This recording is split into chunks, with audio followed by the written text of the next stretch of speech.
you don't mind. So welcome everyone to today's online session about athletic scholarships in US universities, brought by you by Education USA. We are excited to have really two wonderful guest speakers, Elizabeth Thompson, NCAA Associate Director of International Outreach and Strategic Partnerships, and Shawn Slon, Recruitment Manager at St. John's University. In this session, we'll explore how international students can pursue athletic scholarships to study in the United States. So whether you are a student athlete or just curious about the process, we'll cover everything you need to know. Get ready to learn about opportunities and the requirements. If you would have any questions, feel free to type them into the Q&A box. You see it on the bottom of your screen, and we'll reserve some time at the end of the session to address your questions, okay? So, Elizabeth, we are good to start. All right, good evening, and thank you everyone for joining us. I am Elizabeth Thompson with the NCAA, and I'm joined by my colleague Shawn from St. John's University. So we are excited to give you an overview of what U.S. sports scholarships look like in the United States and how to navigate that process. So some things that we'll go over today is the registration process, what subjects you need to be studying in secondary school, and what we refer to those as core courses, what grade point average you need to have in those specific subjects. We'll then talk a little bit about the recruiting process and submitting academic records to the NCAA, so your transcripts, your diplomas, certificates, etc., and how that process goes. And then I'll conclude things with some resources for you to leave with today to have, and then I'll kick it over to Shawn so he can talk to you a little bit about his specific school, so you can have an example of an NCAA college or university and what that experience might be like on that campus. So this first image here, I would suggest if anyone has smartphones out or the ability to take a photo, this is a really good image for you to have that really helps to navigate the college process and becoming a student athlete at an NCAA school. So there are a lot of steps involved, and so we would say starting with the NCAA is your first step, and that would be registering with us, making sure that you're taking the right subjects in school. You can start with a free profile page, which I'll cover today, and then transition that over to an NCAA sub-certification account, which is what you need in order to be actively recruited by an NCAA school, making sure that you're studying the right subjects and courses throughout grades 9 through your graduation in order to be academically eligible to receive that scholarship, which we'll go over. Applying to the colleges or universities that you're interested in. You might be offered what's called a national letter of intent. Again, we'll talk about that. That is an agreement between you and the school for that scholarship for 1 year. Making sure you're certified as an amateur in your sport, graduating from school, going through the process of submitting your proof of graduation, being certified by the NCAA so that you can receive that scholarship, which then the school will issue you an I-20. You need that to set up an embassy or a consulate or a visa appointment. Then after you have that interview, you would then receive your F1 visa, which is needed for you to travel to the United States. And ultimately, the finish line there would be arriving to campus to play your sport and to be a student athlete at that college or university. So there are 3 requirements that you as a student should be tracking on at all times in order to become eligible to play for a university. And these 3 different requirements can be different from one another. So you want to make sure that you know what the requirements are for each of those. So the first requirement is what your school or your country requires of you to graduate. And that is most important. So making sure that you're doing everything that you need to do to graduate from secondary school in your country. The second is what we'll talk about today, which is NCAA requirements. So what you need to do academically to be eligible to play for an NCAA school. And then last would be the university admissions process. And that's where, Shawn will be a good resource for you as to what the requirements are to be admitted to his university. But every university might be different. So if you're interested in applying to maybe 4 or 5 different schools or being recruited by more than one school, you need to check with each university as to what their admissions requirements are, because those can differ from school to school, and they will also differ from what the NCAA's requirement is for you to play, as well as what the requirement is to graduate from your secondary school. So one of the things that's important is to make sure that you're applying and being accepted to the school that's recruiting you, because the admissions process is separate than the NCAA. So a lot of students think, well, I was cleared by the NCAA, so it must mean I can go to any NCAA school. No, you still have to apply and be admitted to those schools. And the reverse is the same. Just because you're admitted to the school does not mean that you are necessarily eligible to play a sport for that school. It is 2 different processes, and you want to make sure that you're registered with the NCAA to be certified to play a sport for any NCAA school at the Division 1, 2, or 3 level, and then also making sure that you're applying to those schools. So first, we're going to talk about the registration process. So the first step is to register with the NCAA. You can do this as young as grade 9 or grade 8 so that you know what you need to do to be eligible. But if you are in grade 10 or grade 11 or 12 in your country, it's not too late. This is just the recommended time to start. So if you go to our website, which is eligibilitycenter.org, that is where you'll see the button in the middle of the page that says register, and that will take you to 3 different account types. And we will talk about each of these account types and what those mean. We recommend for younger students, so if you're joining us today and you're in grade 9 or grade 10, start with that free profile page. There's no fee associated with it. Again, if you have smartphones, you can scan the QR code there, and that will take you directly to signing up for that free profile page. This is a account type that's available to everyone. There's no fee associated with it. And then once you start to be actively recruited by an NCAA college or university, meaning a coach has reached out to you or had communication with you, then there's a button in that account where you can transition that over to our next account type, which is the account type that you need in order to play for a school and in order to be certified. So this is our academic and amateurism certification account. It's what you need to visit a school, to sign with a school, receive an athletic scholarship with the school. There is a one-time $160 fee to register for that. There is a fee waiver option, so you can click fee waiver to find out more information if you would qualify for a fee waiver for that. And then our last account type is the amateurism only certification account. So if you're interested in going to a Division 3 school, this is the account type that you would need. So the account type we just talked about, the full certification account, covers all options Division 1, 2, and 3. But if you know specifically you want to go to a Division 3 NCAA school, they only require you to be certified as an amateur and not the academic portion. And that's because they don't offer sports scholarships. All of their scholarships are academic or merit-based. And because of that, for Division 3, this is the only account type that you would need. There is a one-time $70 registration fee for that account type as well.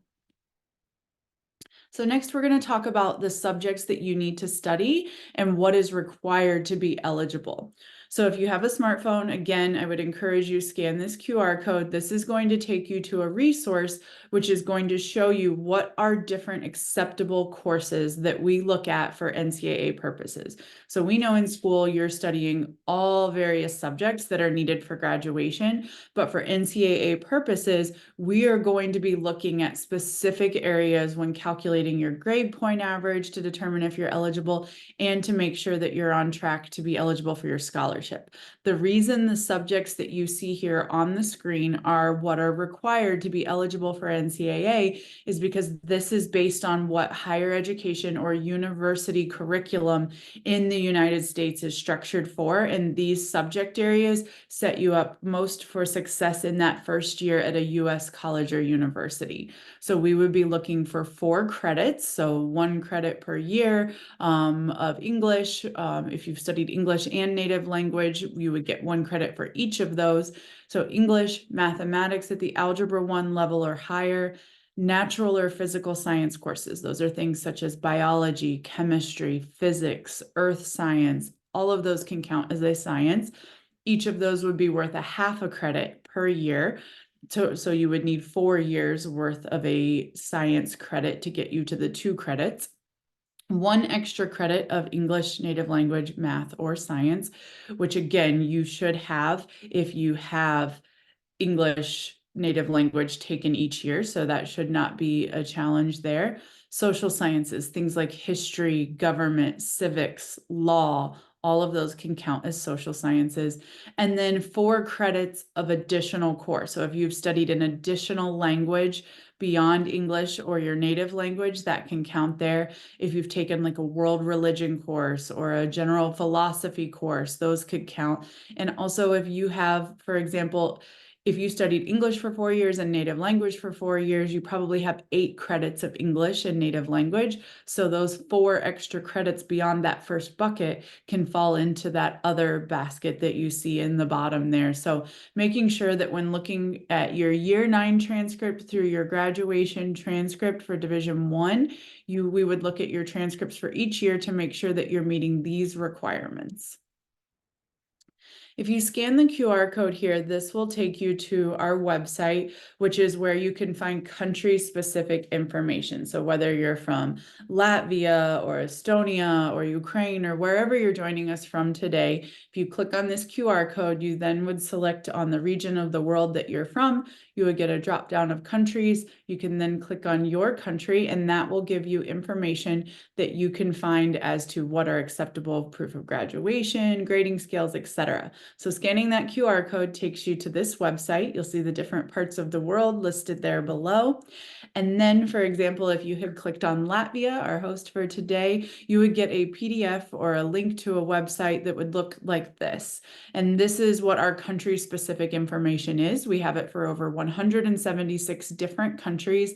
It's going to tell you what what year 9 is called. So I mentioned that we look at courses from year 9 and up. We know what that's called and every country may differ. So you can reference what we're looking at there in that second box on this resource. What do we consider to be the native language when looking at core courses on your transcripts? That will be listed there. What is the expected timeline for graduation? So you must graduate on time with your country based on what that expected timeline is for full-time enrollment without any delays. And this will outline that for you. So for a student from Latvia, we would expect you to graduate in 12 years or 4 years from that start of year 9. You can find information in here on diplomas, grading scales, which I'll talk about in just a minute, GPA, grade point averages, and how that converts those graduation timelines, and then any crediting, so what the credit value of a course would be worth. Next, we're going to talk about grade point averages. So when looking at those 16 core courses, we're going to calculate what we call a GPA, a grade point average, and we'll be converting your country's grade point average onto a US 4.0 grading scale. So this is what the standard US colleges and universities most typically use, an A being the highest grade, which has a value of 4, so that's a 4.0, and then a B being a 3, a C being a 2, a D being a 1, and failures are worth nothing towards your grade point average. So one of the things that you need to do to be eligible for Division 1 is in those 16 credits that I just talked about a moment ago, your average grade in those 16 credits needs to be a 2.3 or higher on that 4.0 scale. So that means that grades must be above a C average. So you would want to aim for a B or higher in order to be academically eligible to receive your scholarship at the Division 1 level. Now, you might be wondering, what is a B in my country? What is a 2.3 or higher? So this is an example of Latvia's grading scales. Again, you can find the conversion for each country in that PDF that I mentioned. But for those joining us for Latvia today, we have an example here. So essentially on your transcripts, you would want to get a grades of a 7 or 8 or higher on average, mostly 7s or 8s, to keep your grade point average above a 2.0. So the 2.0 grade would be a 5 and a 6, and we would require a 2.3 or higher, meaning your grades need to be higher than a 5 or 6 in those core areas in order to be eligible to receive a scholarship. If your school uses the descriptor grades below, you can see the words on the left there and what those convert to. So you would want to try to stay in the B range and above to have a potentially 3.0 or higher. So if you have some that are lower than that, that's fine. Keep in mind, if you fail a course, that does not count towards those 16 credits. So that's something you should keep in mind as well. All of the information that I showed about the 16 core courses, as well as links to additional information, can be found on the QR code here. So if you scan this, this will go over those 16 credits and the grade point average that you would need. Okay, so next we're going to talk about submitting academic records. So once you've registered with us, you understand what you need to study in order to be eligible. Let's then talk about how you submit that information to the NCAA so that we can then deem you eligible on your account so that the schools can release your scholarship and you can move forward with obtaining your student visa. So the first thing you should know is what you need to send to the NCAA. We require all academic records for school years 9 or class 9 and up through your graduation, and those must be submitted in your native language, so how your school traditionally issues those. Then you must also obtain line-by-line certified English translations of all of those documents. So the yearly transcripts, your proof of graduation, etc. Please be sure if your school provides them in English as well, we would want them to provide both the native language and the English translation. If your school does not provide it in English, then you would need to find a certified translator to provide the line-by-line English translations. And then lastly, whatever proof of graduation that you earned, and that must be listed as an acceptable form of proof of graduation in your country's information that we just went over, you must provide a copy of that as well as any exam results that accompany it.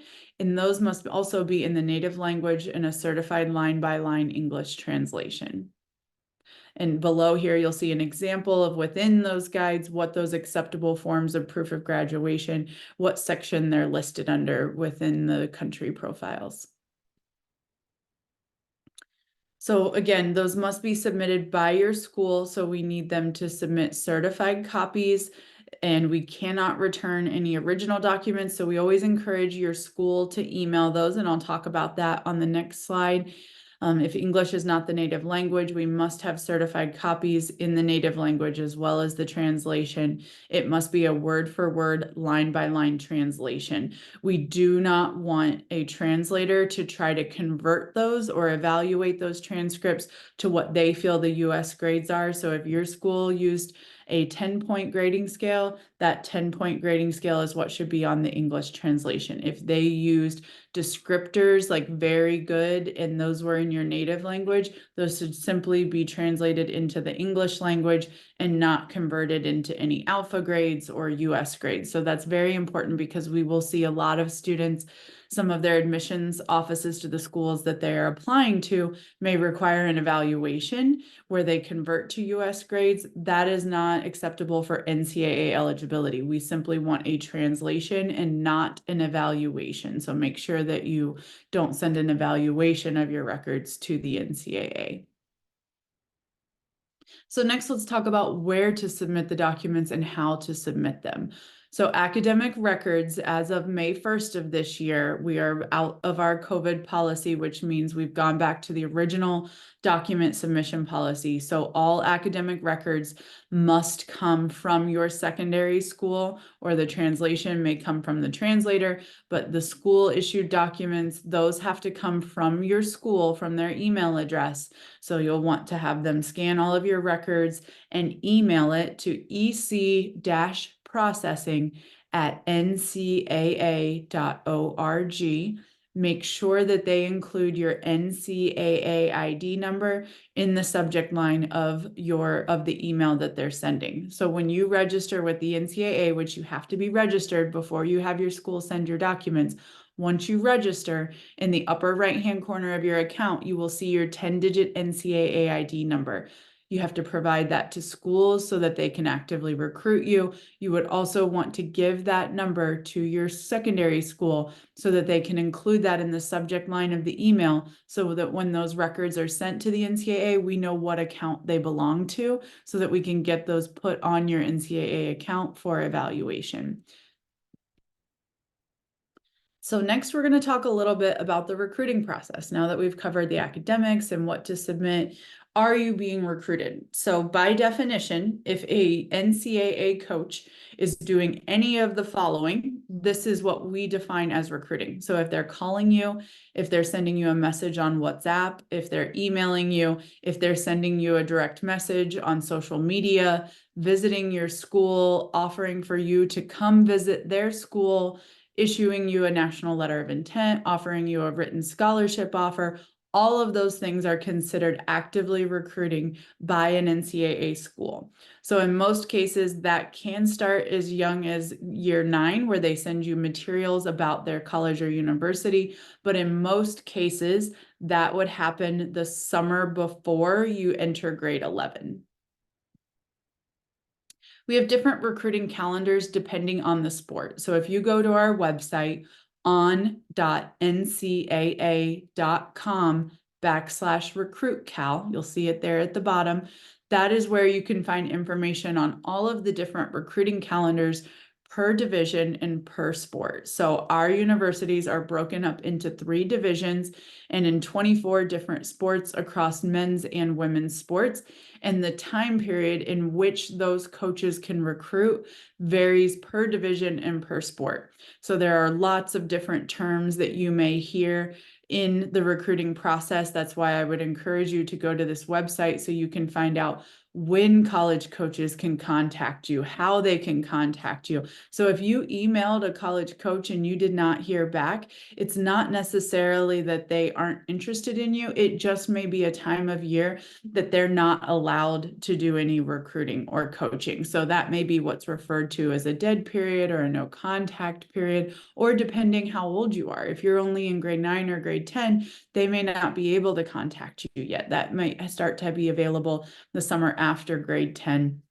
All of those are information and things that you can find on our website that talk more about that. I would also encourage you, if you're reaching out to coaches to show your interest, reach out to the assistant coaches. So go to the university's website. So let's use St. John's for an example. If you go to St. John's website, go to their athletic department page, click on their staff directory, then you should see a list of sports and staff per sport. So if you're interested in, tennis, we'll use for an example, click on the assistant coaches or, the specific event coaches and email those assistant coaches with your sports resume. If you have an international ranking, where you rank internationally, if you have played against ranked players, that information, all of those are things that you can do to show your interest in playing the sport for that college or university. And again, if you don't receive a response, it's not necessarily that they aren't interested. It just may be a time of year or based on your age where they're not allowed to respond. So be sure to use that recruiting calendar resource to find out for your sport when colleges can recruit you. We have an interactive map on our website where you can research all of the different schools and the programs that are offered to find out if that is a school that's of interest to you. So be sure to use all of those resources available. And then just best practices. So emailing those coaches is obviously a best practice. Include your name, your position, and your NCAA ID number. Again, you'll find that in the upper right-hand corner of your NCAA account. Also, what year you're graduating. When do you plan to enroll at an NCAA school? I know for international students, it's much more difficult and financially costly to make visits to schools.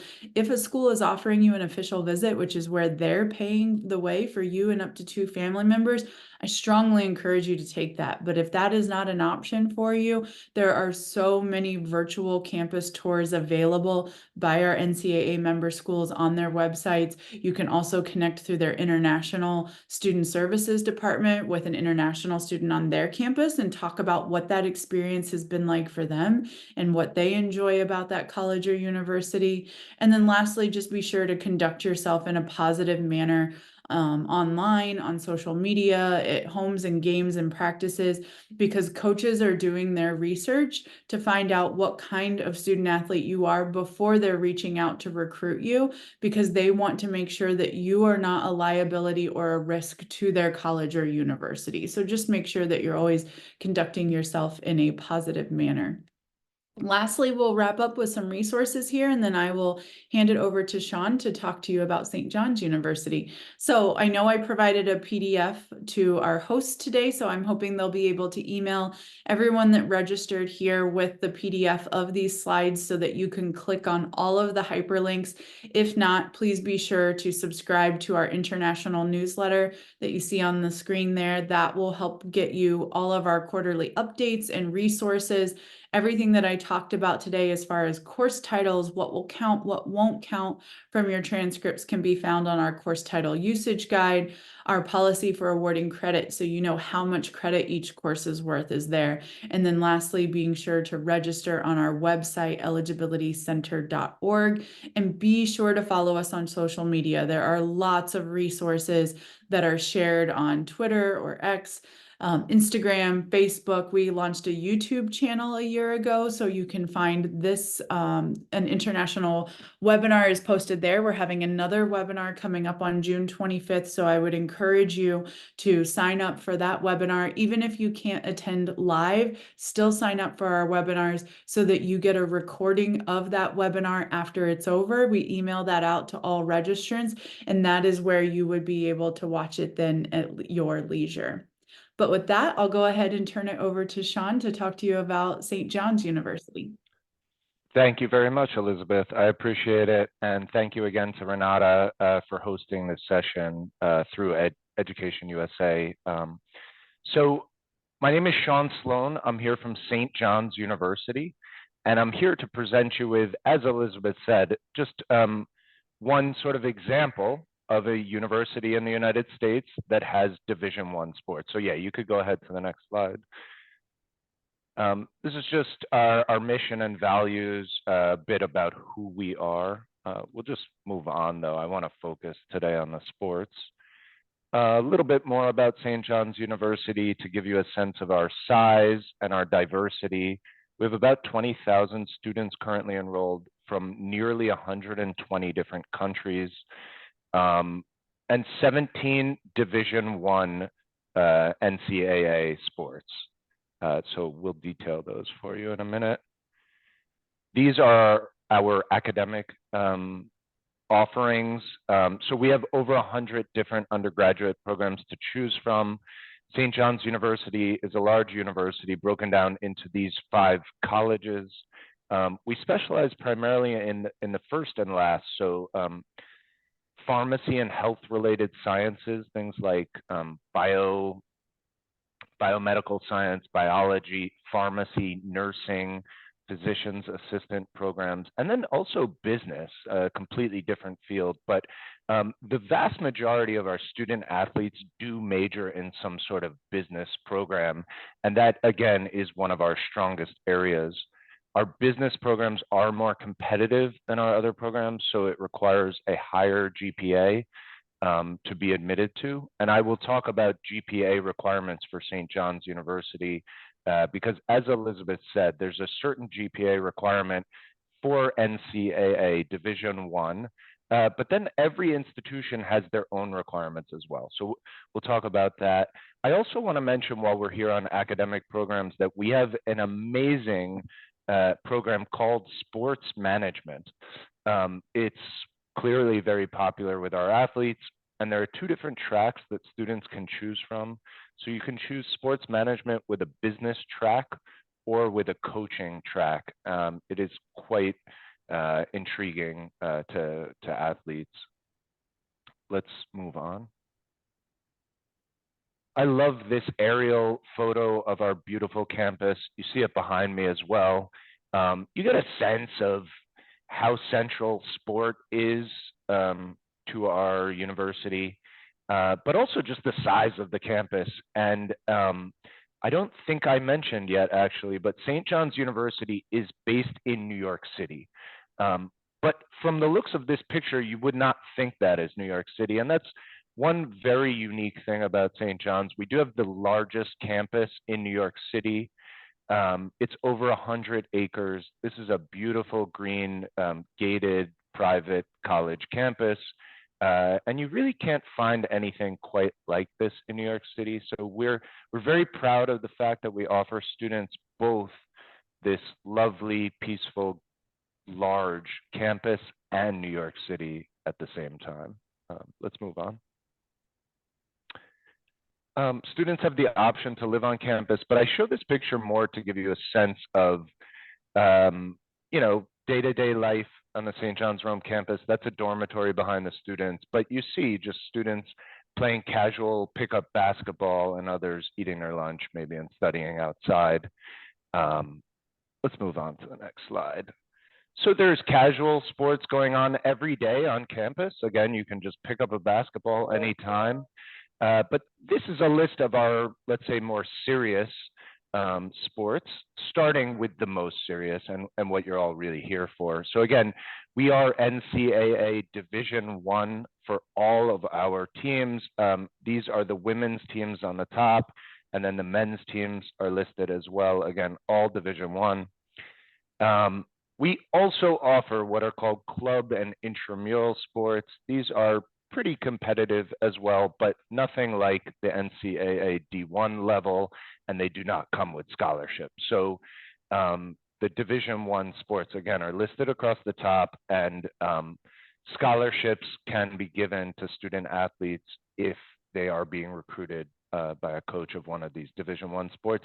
I'd also just like to mention, as it says here, St. John's is really known as New York's team.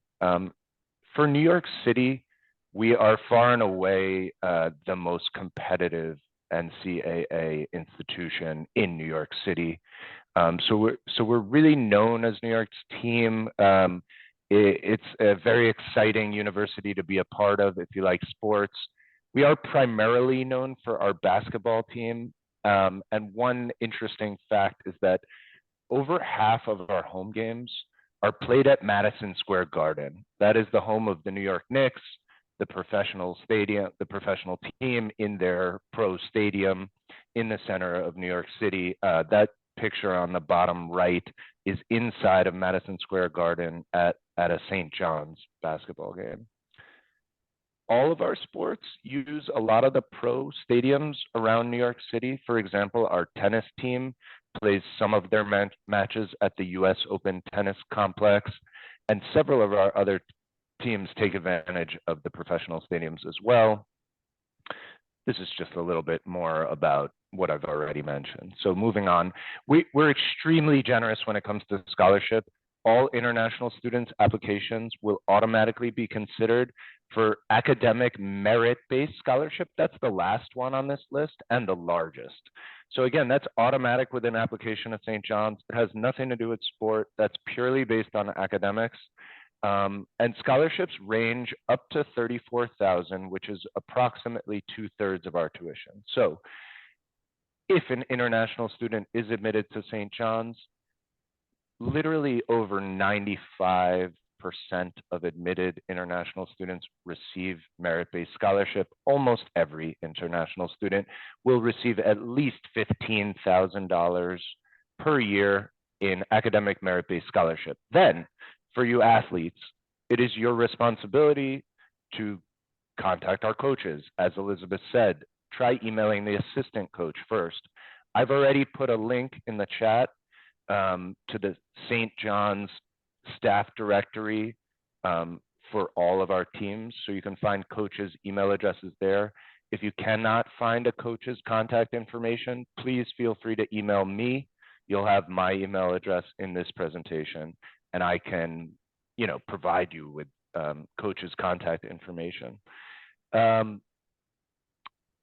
Then, so the coach, if they're interested in you as an athlete to play on their team, they will first need to see that you've been admitted to St. John's. I mean, they can begin the conversation first, but eventually they will need to see that you're admissible to St. John's University. They'll also be interested to know how much academic merit-based scholarship we've already offered you. And then they'll work with you and your family on a potential athletic scholarship that can be combined with the merit-based scholarship. Let's move on. Okay, so let's stay here on this slide for just a second because these are all good QR codes for you to scan. The large QR code on the right is the best one. That one signs you up for today's webinar. That shows early engagement with a university, which looks good when it comes time to apply. It will also get you on our email list. So you'll start to receive communications from St. John's if you scan this large QR code. And while I'm here, I'm realizing that I did not talk about GPA. So Elizabeth clearly mentioned that for Division I sports, you need a 2.3 GPA. That is somewhere in between a C and a B. And so she very rightfully said you should aim for a B average, which on the GPA scale is a 3.0. St. John's does not have an exact minimum cutoff, but we are looking to see closer to a 3.0 on the low end. We can accept down to about a 2.5 in some cases. But this is a good example to give you because a student with a 2.3 who would be eligible for Division I NCAA sports would most likely not be admissible academically to St. John's University. So just slightly higher would be all you would need to likely be admissible to St. John's University. So I think that gives you a clear example of the grades you would need.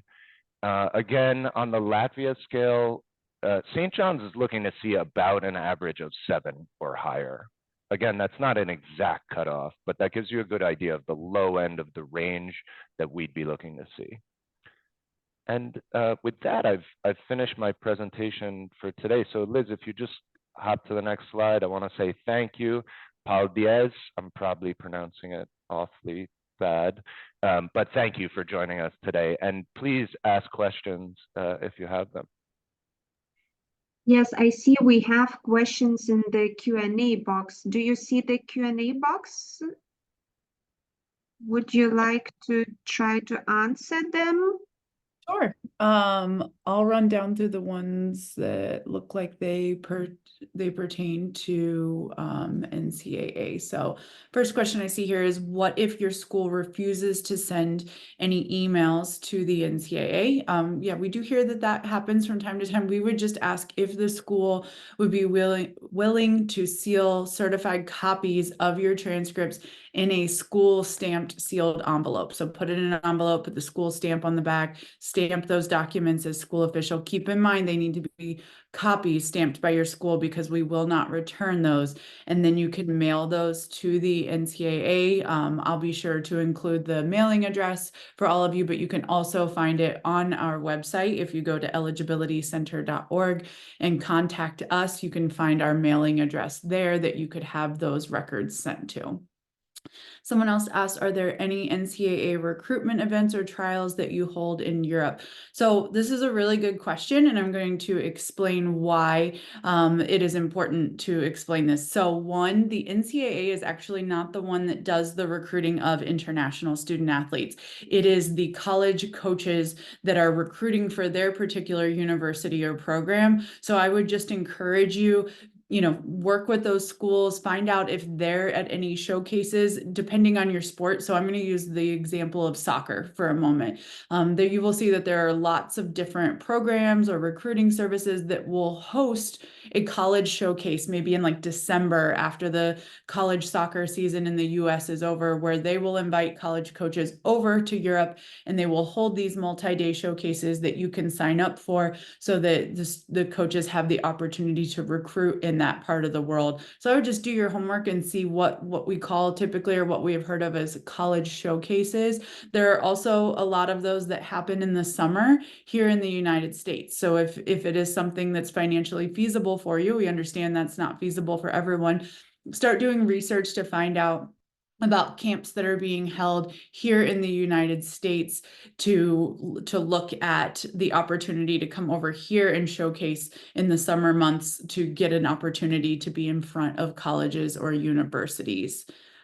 Can I just jump in on that one real quick? Because this question often comes up, and many coaches from the United States cannot make it over to Europe all the time for these showcases. Sometimes they will, but I just want to say that it's not required that you participate in these kind of showcases. While it can clearly help, you can be recruited without participating in these things. And I think it's worth mentioning that at St. John's, the vast majority of our football players, and I'm talking about what we call soccer, right? Internationally, football, our football players, our tennis players, and several of our other sports, the vast majority of the players come from Europe, and those coaches have not been over to Europe for several years, for quite a long time.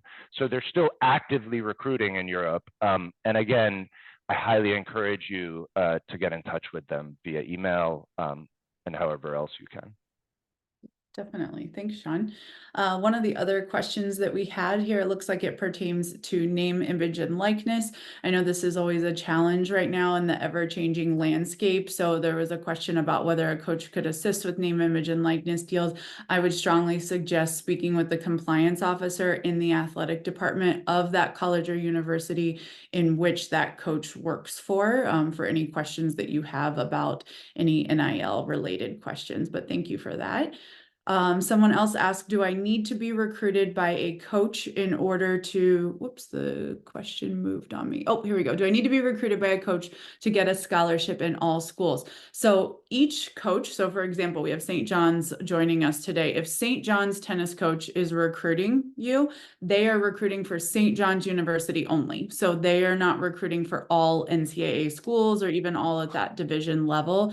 And they would only be able to offer you a scholarship at St. John's University. So the coaches recruit for their specific colleges or universities to play for their program. Then you go through the NCAA Eligibility Center. Our job is to certify you to be eligible to play for any college or university. So the reason the NCAA Eligibility Center exists is so that there is fair and equitable competition amongst these schools. So what that means is everyone going to an NCAA Division I school should meet the same NCAA Division I minimum academic requirements and be amateurs. And so that's what we do, is we certify so that it's fair and equitable for that entire division.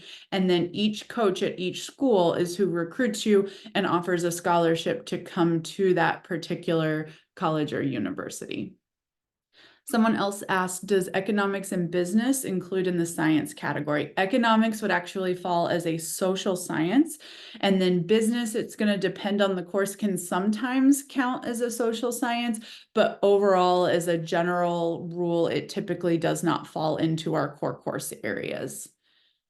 Someone else said, what is the best way to present your achievements as a basketball player to the coaches? I would start with a sports resume. Any club teams that you've participated on, if you've participated for your national team, any large level competitions, any YouTube videos or links that you have showing your performance in the sport, stats, what we call statistics. So anything that shows your height, your weight, your position, your wingspan, all of those things are what are typically looked at.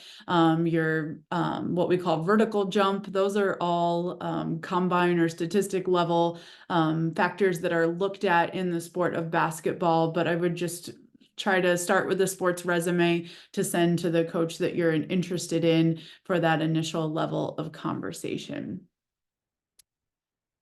Someone else said, what sport winnings will be considered with a young athlete for admission? What level of achievements in sports? So Shawn, I don't know if you want to talk about if their performance in their sport impacts the admissions process at all. For NCAA eligibility, we're looking solely at your academics and ensuring that you're still an amateur in your sport. So your actual performance or in the sport does not impact that. So when you say sports winnings, I'm not sure if you're referring to prize monies or if you're talking to like your competitive level or ability in the sport.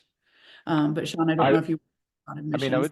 I would add that, well, first of all, if you're asking about the admission process academically, your sports achievements will not really affect the admission process. That's a separate thing.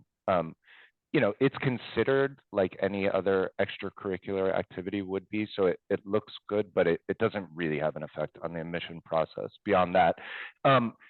However, I think you're more asking, like, what level do I have to be at in my sport to play D1 sports, for example? And the answer to that, unfortunately, is very different for every sport and every university and every division. So if you're a track and field athlete, you can pretty easily Google, you know, 100-meter track time required for, or, you know, or track times required for Division I sports, and you can get a pretty good idea.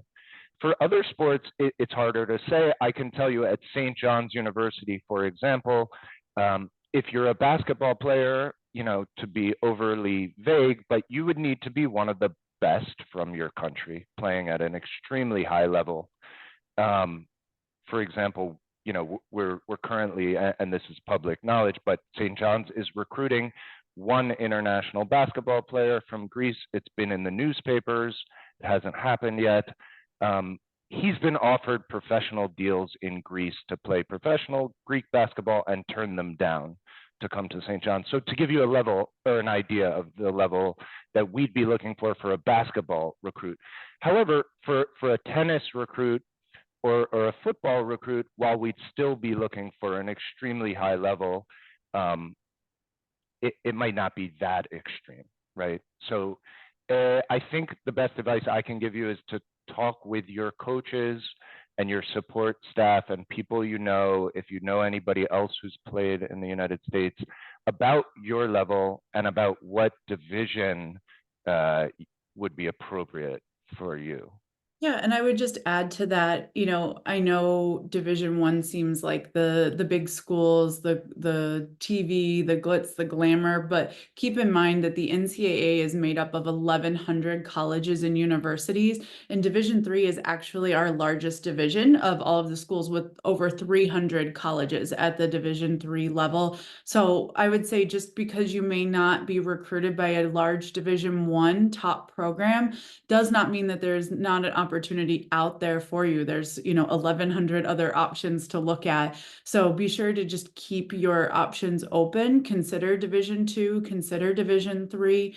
While Division III does not offer sports scholarships, they do still offer very large and very beneficial merit-based scholarships. So I would consider all of them when looking at your options. But just because Division I may not work out for you does not mean there might not be some wonderful opportunities for you at both the Division II or Division III level. Someone asked again about the school sending the documentation. So the only way digital copies can be emailed is if it is your school emailing them from a school email address. If the school is not willing to do that, then it does have to come via certified copies through the post or through the mail directly to the NCAA. So the only email option would be from your secondary school or the issuing body of those documents. Someone else. Still don't believe that really our schools would refuse, to send transcripts via email. If you really are in this problematic situation when your school really doesn't agree to cooperate, you could also contact the nearest Education USA advising center. We usually also have quite good connection to high schools in our region, and we can talk to your school administration staff and explain the importance of this process. So try to work out this problem, okay? Thank you, Renata. I think that's a really good point. If your school's refusing to help you in an application process, contact Education USA and they can likely help out. I just want to mention one other thing, and I have heard this from other students, so it's not new. This does happen, that high schools refuse to assist you, and that's unfortunate. But there's another scenario that comes up sometimes, and that's just that your school might not have an email address, in an official school email domain. Our schools Renata, usually have your school should have them. web pages, email addresses, and it should be not a problem, really. Okay, great. And then just one last thing, I just wanted to be clear that what we're talking about is the submission of your documents to the NCAA. So you also need to be submitting your documents to the school you're applying to. And sometimes the submission standards of documents to the school are less strict, at least during the application process. So contact me if you have questions about that. Great. One of the other questions we received is, are there any kettlebell programs?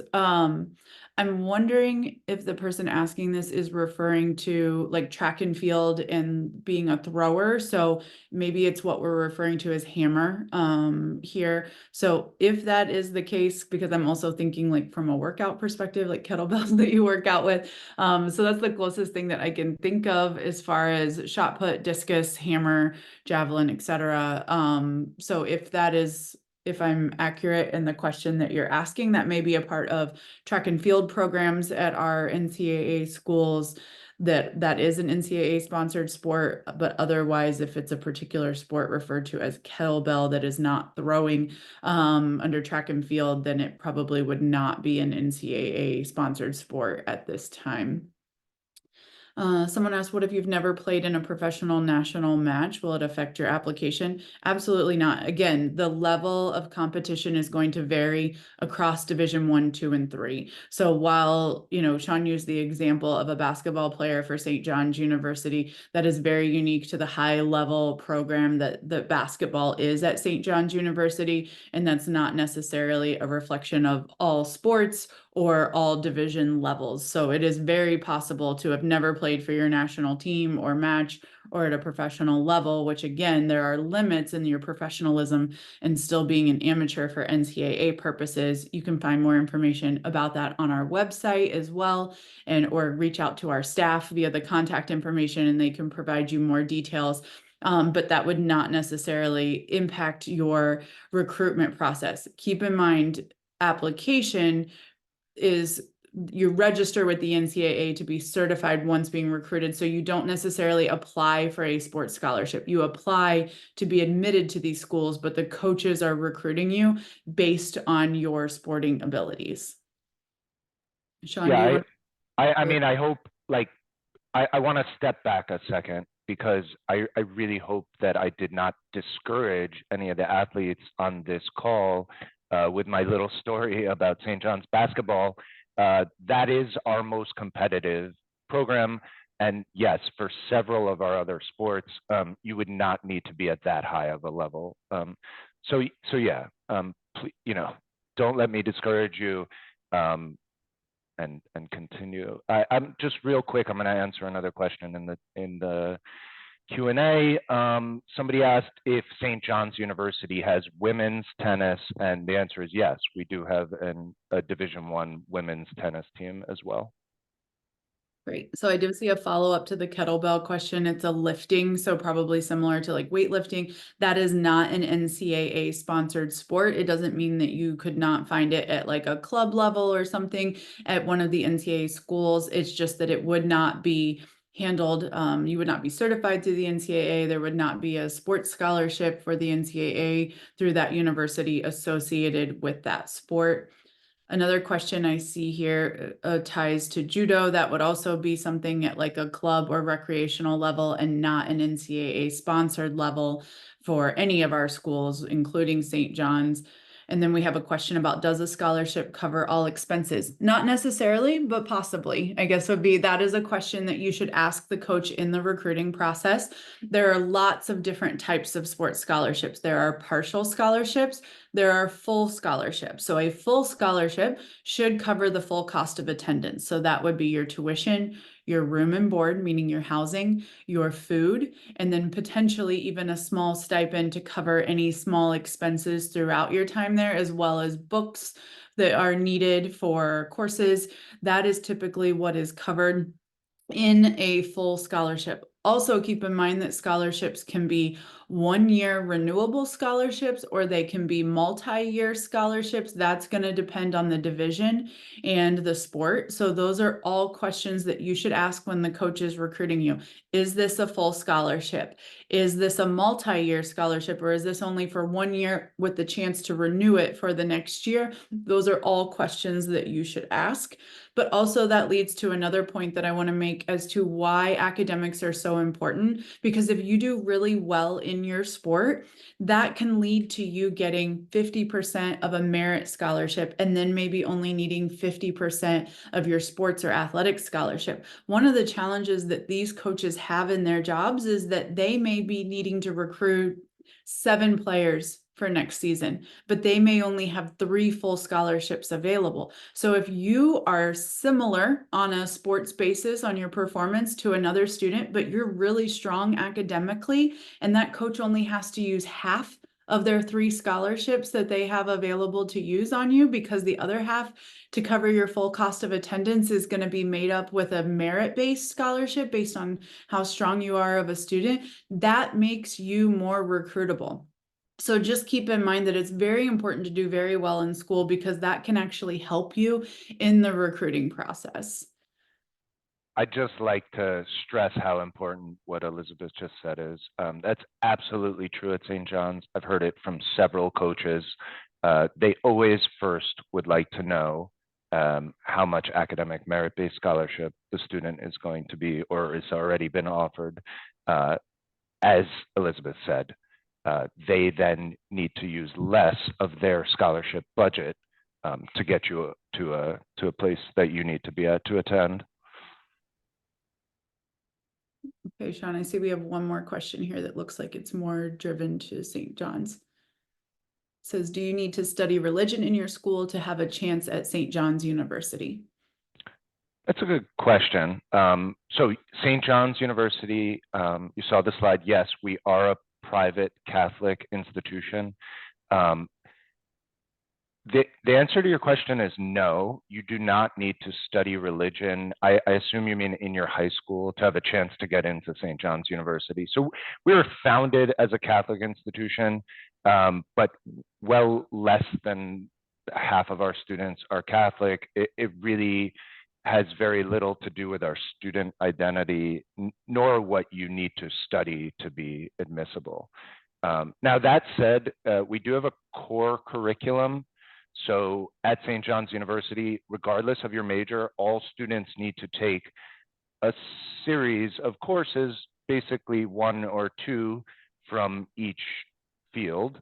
So you'd be taking, 1 math, 1 science, 1 philosophy, and then one or maybe actually, I believe, two theology courses. So you will have a theology course requirement when you get to St. John's, but there are many different theology courses to choose from. And I've heard from many students that, you know, St. John's is a fantastic place, regardless of religious beliefs or background. We're extremely diverse with students from all over the world, all different religious backgrounds. We have prayer rooms for multiple religions, you know, for different religions. We also, well, for example, we have a Muslim prayer room. We offer halal food in the cafeteria, and it's just an extremely welcoming and diverse community.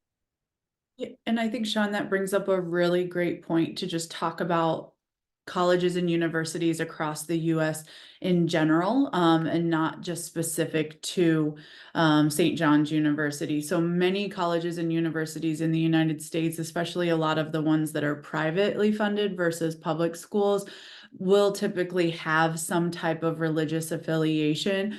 But that is why I would encourage you to work with their international admissions office, work with international student services, talk to a current international student athlete, maybe from your part of the world, as to what their experience is. So I personally attended a Division II private school here in the United States that had a religious affiliation, but it was one of the most inclusive campuses, like he said, with very non-denominational prayer rooms available. And you did not have to participate in those prayer or any type of, there were no mandatory religious services or anything. However, as a lot of smaller private schools do tend to be like what we call a liberal arts school, or a school that provides a required, what we consider to be more well-rounded curriculum, where you have to take music, you have to take art, you have to take religion, you have to take history or political science course. So that is what is considered a core education, liberal arts education, and a science, to make sure that you have had the opportunity to study each of those areas. So it's very common to see even some of our larger colleges and universities have some type of religious affiliation. And I would just encourage you, ask those questions in the recruiting process, because some of the schools are going to have much stricter affiliations. So if you were to attend like a BYU University, that is going to be much more of a culture shock to you on the religious side of things and what is required as a student of that school, versus maybe a school that does not have a religious affiliation. So I would encourage you to ask those questions in the recruiting process and in the admissions application process as well. I think we are out of time today, so I will go ahead and... Our time is up.